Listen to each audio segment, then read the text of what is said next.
Welcome back here. Today, CBS 8 Mornings taking a zip trip to Del Mar. Del Mar's history is rich as its playground for Hollywood stars and a world-class travel destination for visitors from near and far. CBS 8's Regina Yorita got a chance to look into the history of this beautiful beach town. Joining us now with more on what you've learned out there. Beautiful spot. Yes, such a beautiful spot, and also a lot of history that I learned myself. Del Mar is definitely known for a number of fun events and businesses.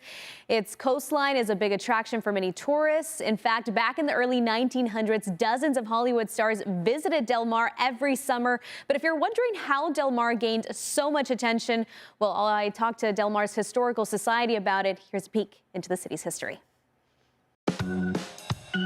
The city of Del Mar has long been the center of several popular attractions in San Diego County. Its sun-baked shores are home to horse races. The fairgrounds draws hundreds of tourists to the city during the county fair season. There's also shops, restaurants, and seaside hotels, and the train line that connects from San Diego to LA. That's why I picked Del Mar. Larry Brooks is the president of the Del Mar Historical Society. He gave me a tour down memory lane, and he says it all starts with this house. This is the Alvarado House.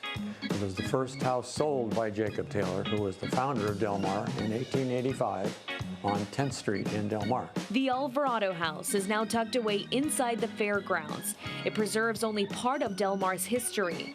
Brooks says the city's success actually started after Jacob Taylor built the first resort next door. It was really a very luxurious hotel that he built. Unfortunately, 4 years later, the hotel burned to the ground. But it wasn't until decades later that redevelopment plans grew once again. A second hotel was built, attracting several Hollywood stars. Jimmy Durante put Del Mar back on the market as a vacation destination, and Bing Crosby introduced where the turf meets the surf. Both of them had a huge influence on Del Mar. Bing Crosby probably first. He was a thoroughbred horse breeder living out in Rancho Santa Fe back in the 30s. Found out that the state was going to build a fairgrounds in Del Mar. He went to the state and said, I'd like to raise some money and build you a thoroughbred racetrack.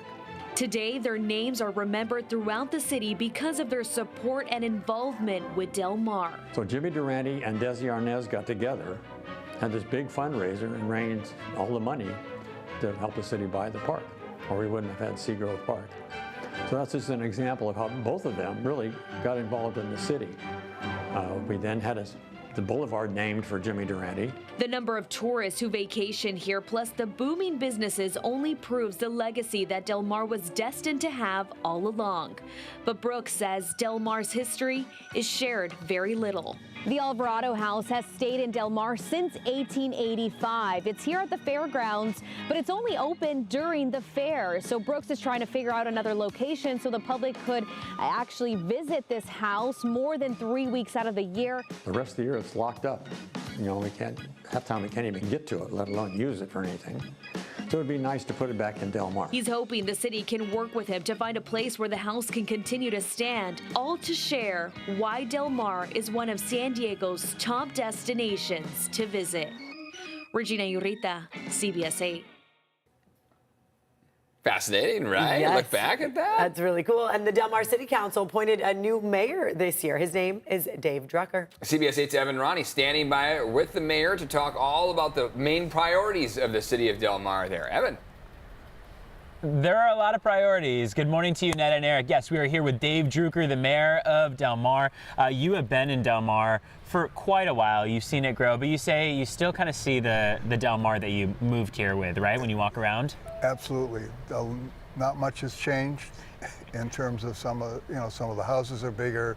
There's a plaza, there's a hotel, but it's pretty much the same little town that we moved to. Del Mar is, of course, a tourist destination for the county fair, for the racetrack, not to mention the beautiful downtown, but there are still a lot of issues that the city faces that you guys are working on, one of them being affordable housing, getting the homeless population housed, and that's something that is being talked about right now in terms of getting people housed at the fairgrounds. Is that right? That's correct. We have a exclusive negotiating agreement with them to see if we can build about 60 or 70 affordable housing units at the fairgrounds. When we talk about the amount of people that come to the fairgrounds during this month. I mean, the fair is kicking off. There's going to be a lot of people out there. I mean, it has to be an awesome opportunity for the city to show off what it has to offer, right? The city does have a whole lot of tourists. We also have close to 2 million people that show up at our beach every year. So the city does have a lot to show.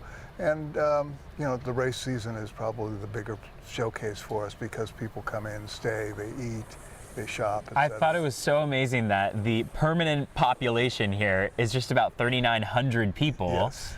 As opposed to what, 2 million that come and visit? Well, we have close to 5 million visitors if you can consider the fairgrounds, Wow. the race season, and then about 1 million people drive through Del Mar going to work every year. amazing. So it's huge numbers, but and the population's shrinking. Hey, so I mean, beyond people driving through, people are also taking the train. We just saw the coaster Yes. come through, transportation line to get to Orange County as well. Yes. But meanwhile, these bluffs have been notoriously unsteady. What's being done right now to make that a permanent route for people to get through? So SANDAG, the San Diego Association of Governments, has this project now to do an environmental impact report to determine what alternative to get the train off the bluff. Right now they're stabilizing the bluff, but that isn't going to last in perpetuity. It's got to get off the bluff. It's got to be double tracked, and it's got to go inland somewhere. Right. So there are several theories, right? 3 alternatives that Yeah. they're looking at. One goes kind of down Camino del Mar. One goes from diagonally through the town, and then finally one goes underneath the fairgrounds off to the freeway. When you came through here, you were on your morning walk. Yes. I feel like Del Mar still kind of holds on to a little bit of a small town energy here. Absolutely.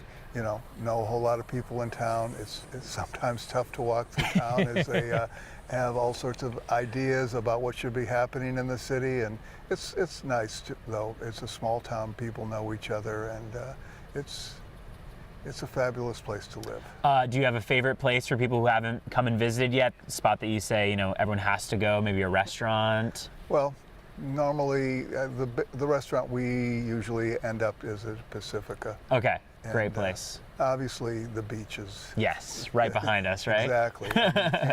That's what most people come to Del Mar for, is the beach. Awesome. Well, Dave Drucker, thank you for joining us this morning. We know you're a busy man, and congratulations on just all the service that you've given to Del Mar. I'm sure everyone here appreciates it. Thank you for being very with us. much. All right.